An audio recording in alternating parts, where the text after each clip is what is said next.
போராளி ஐயா திருவள்ளுவன் அவர்களே மற்றும் இங்கு குழுந்திருக்கின்ற தோழர்களே, சேரிக்கோயில் சேட்டு மற்றும் அனைத்து தோழர்கள் அனைவருக்கும் எனது வணக்கத்தை தெரிவித்துக் கொள்கின்றேன். தோழர்களே, இன்று இந்த கண்டன ஆர்ப்பாட்டம் இரண்டு வகையான கொலைகளுக்கு எதிராக நம்முடைய குரலாக ஓங்கி ஒலிக்கின்றது. ஒரு கொலை இங்கே பதிவு பண்ணப்பட்டிருக்கின்றது, ஆணவ படுகொலை என்பது.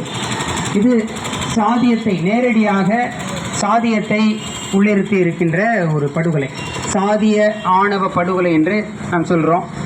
அது நேரடியான ஒரு கொலை.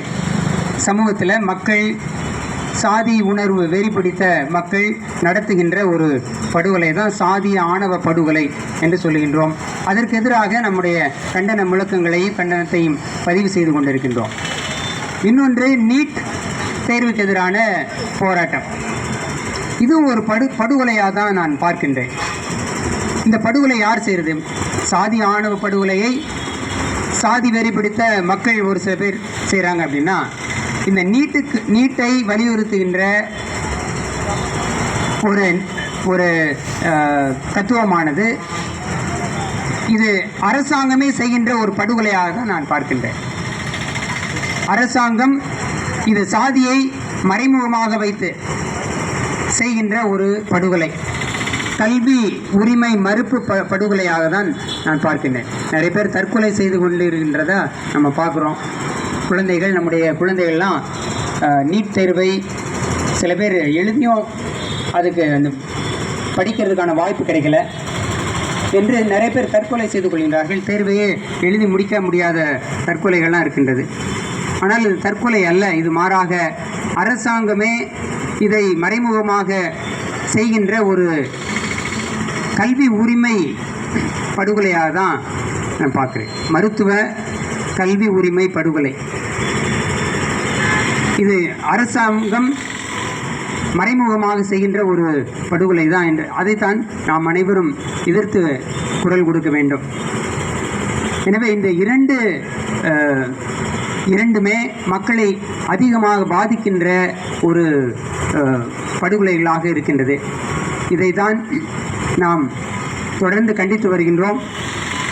துரும்பர் விடுதலை இயக்கம் சார்பாக இதை நாங்கள் பதிவு செய்ய கடமைப்பட்டு இருக்கின்றோம். துரும்பர் விடுதலை இயக்கம், துரும்பர்னா யார்? நிறைய பேர் அதுக்கு தெரியாத ஒரு சொல்லாக பெயராக இருக்கின்றது. துரும்பர் என்ற வரலாற்று பெயர் தொல்குடிகளாகிய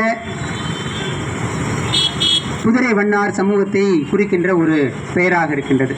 இலங்கையில் இன்னும் துரும்பர் என்ற பெயர் தான் வழங்கி வருகின்றது.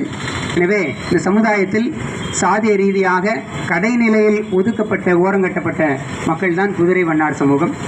அந்த மக்களையெல்லாம் ஒருங்கிணைத்து கடந்த 22 ஆண்டுகளாக துரும்பர் விடுதலை இயக்கமாக அவர்களை இயக்கமாக்கி அவருடைய உரிமைகளுக்காக போராடி வருவதுதான் துரும்பர் விடுதலை இயக்கம். அதனுடைய அமைப்பாளர்களாக நாங்கள் இங்கு கலந்து கொண்டிருக்கின்றோம். தமிழகத்தில், குறிப்பாக வட தமிழகத்தில் இருக்கின்ற மக்களை எல்லாம் ஒருங்கிணைத்து அவர்களை பல்வேறு கிராமங்களில் இருக்கக்கூடிய ஊருக்கு ஒரு குடி என்று சொல்லுவோம், ஒரு குடும்பம் 2 குடும்பம் இருப்பாங்க, அவர்களெல்லாம் ஒருங்கிணைத்து அவர்களை பல்வேறு சங்கங்களாக உருவாக்கி அனைத்து சங்கங்களையும் ஒருங்கிணைத்து ஒரு இயக்கமாக உருவாக்கி, குறிப்பாக சாதி சான்று போன்ற பலவிதமான போராட்டங்கள், உங்களுக்கு சாதி சான்றே கிடைக்கிறதில்ல, சாதி சான்று உள்ளிட்ட பல்வேறு விதமான நில உரிமை, பட்டா உரிமை, கல்வி உரிமை போன்ற அனைத்து விதமான உரிமைகளுக்கான ஒரு இயக்கமாக தான் இந்த துரும்பர் விடுதலை இயக்கம் செயல்பட்டு கொண்டிருக்கின்றது. இந்த இயக்கத்தின் மூலமாக பல்வேறு போராட்டங்களையும் பல்வேறு முன்னெடுப்புகளையும் செய்து கொண்டிருக்கின்றோம். அண்மையில் தோழர் சிவகுமார் அவர்கள் எங்களோடு கலந்த எங்களுடைய போராட்டத்திலே பங்கெடுத்த ஒரு நிகழ்வு தான் கிறிஸ்தவ குதிரை வண்ணார் அந்தோணிசாமி என்பவரை அவருடைய இறப்பு. அவர் ஒரு கிறிஸ்தவர், கத்தோலிக் கிறிஸ்தவர். ஆனால் அந்த கிராமத்தில், செம்மணந்தல் கிராமத்தில், கள்ளக்குறிச்சி மாவட்டம் உளுந்தூர்பேட்டை வட்டம் செம்மணந்தல் கிராமத்தில் அவர் இறந்த பிறகு வழக்கமாக கிறிஸ்தவங்க இறந்தாங்கன்னா கல்லறையில் அடக்கம் பண்ணுறது தான் நியதி. அதே கிராமத்தில் கல்லறை இருக்கின்றது. ஆனால் அந்த கிறிஸ்தவ குதிரை வண்ணார் அந்தோணிசாமிக்கு அந்த கிறிஸ்தவ கல்லறையில் இடம் கொடுக்க மறுத்து கடைசி நேரத்தில் அவர்கள் அங்கே கலாட்டம் பண்ணி பிரச்சனை பண்ணி அவரை அங்கே 2 நாட்கள் புதைக்க முடியாத ஒரு சூழல் ஏற்பட்டு அதற்கு எதிரான போராட்டத்தை நாங்கள் முன்னெடுத்திருக்கின்றோம். அந்த கல்லறையில் இடம் இல்லை என்று சொன்னது முதல் குற்றம். ஆனால் அதை தொடர்ந்து 2வது குற்றம் என்னவென்றால், அந்த குடியிருப்பை ஒட்டியே நாங்கள் உருவாக்கியிருக்கின்ற அந்த துரும்பர் நகர் குடியிருப்பை ஒட்டியே வீடுகளுக்கு பக்கத்தில் மிக அருகாமையில் குளத்து புறம்போக்கிலே அந்த அடக்கம் பண்ணிட்டாங்க. இது 2வது மிகப்பெரிய ஒரு செயலாக தாசில்தார், டிஎஸ்பி உள்ளிட்ட அதிகாரிகள் இருந்தும் சட்டத்துக்கு புறம்பாக அப்படிப்பட்ட ஒரு கல்லறையை அங்கு உருவாக்கி இருக்கின்றார்கள். கடந்த 2 மாதங்களுக்கு மேலாக அதற்கு எதிரான ஒரு போராட்டத்தை நாங்கள் முன்னெடுத்திருக்கின்றோம்.